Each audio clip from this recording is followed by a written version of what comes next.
Jadi bisnis apa yang cocok ketika COVID-19 seperti sekarang? Kita lihat kondisi yang ada di pasaran, kita lihat bahan baku yang murah, kemudian juga kebutuhan orang terhadap barang tersebut tinggi, atau paling tidak selalu tetap, tidak menurun. Maka yang langsung saya lihat setelah saya survei pasar, saya keliling di jalanan juga, dan ternyata saat ini ada produk yang sangat bagus, yaitu apa? Siapa tahu? Ini dia. Ya betul, telur ayam. Kenapa? Karena saat ini telur ayam begitu murah dibandingkan dengan kondisi sebelum pandemi. Kenapa murah? Itu pertanyaan pertama. Telur ayam murah karena ya mengikuti hukum permintaan dan penawaran ya. Kalau kita lihat kondisi permintaan dari masyarakat terhadap telur ayam bisa dikatakan tetap bahkan menurun. Sementara pada saat yang sama penawaran telur ayam itu bukannya berkurang tapi malah bertambah. Pada saat sekarang ini para peternak yang biasanya menghasilkan ayam pedaging, berarti telur ayam itu ditetaskan, mereka melihat pasar yang sedang lesu. Jadi ayam yang sekarang juga mengalami penurunan permintaan dari konsumen.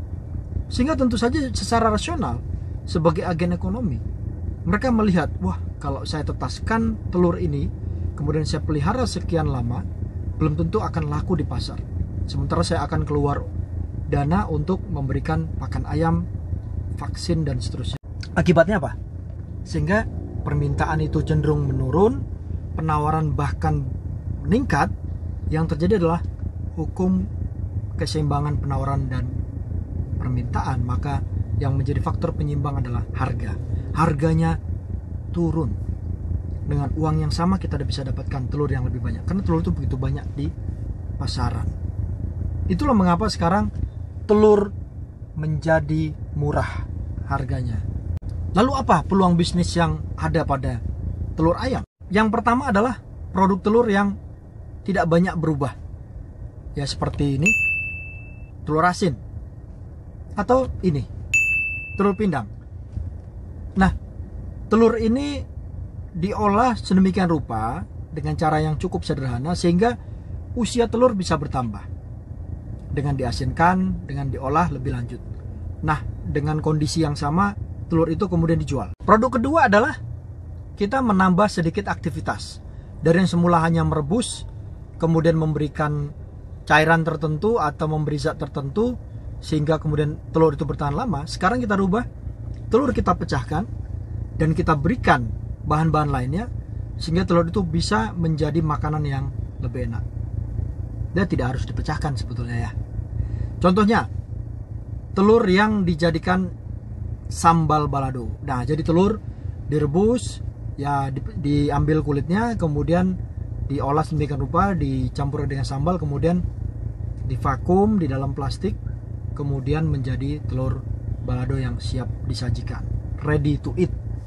Bisa juga telur sambal hijau, bisa juga ini yang biasa kita makan nih di restoran Padang, apa? Telur dadar yang tebel tuh, enak banget. Itu pun bisa diolah menjadi makanan yang ready to eat dan dibekukan bisa juga, atau di dalam vakum dijual dalam jangka waktu yang lebih panjang.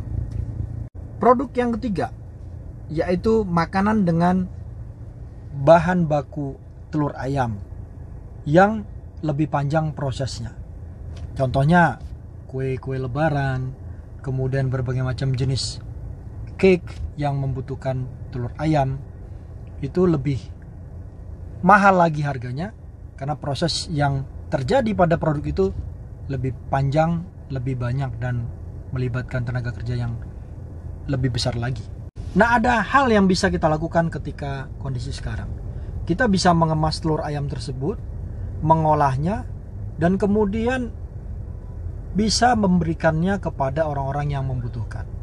Jadi Indonesia sekarang mengalami kondisi kekurangan gizi. Banyak permasalahan stunting ya. Anak-anak yang mengalami kondisi tinggi badan yang tidak memadai, kecerdasan yang di bawah rata-rata ya. Karena masalah gizi, masalah kebersihan. Dan pada saat harga telur ayam begitu murah, sebaiknya ada pihak baik bisnis maupun dari instansi tertentu yang kemudian bisa melakukan proses pembelian telur, pengolahan telur, kemudian dengan teknologi telur itu bisa bertahan lama dan bisa diberikan kepada keluarga, kepada anak-anak yang membutuhkan gizi, protein dan lemak dan jenis-jenis gizi lainnya di dalam telur ayam dengan lebih baik dan lebih banyak di seluruh penjuru Indonesia. Terima kasih telah menonton. Sampai bertemu lagi di edisi berikutnya. Speak In, Bicara Indonesia.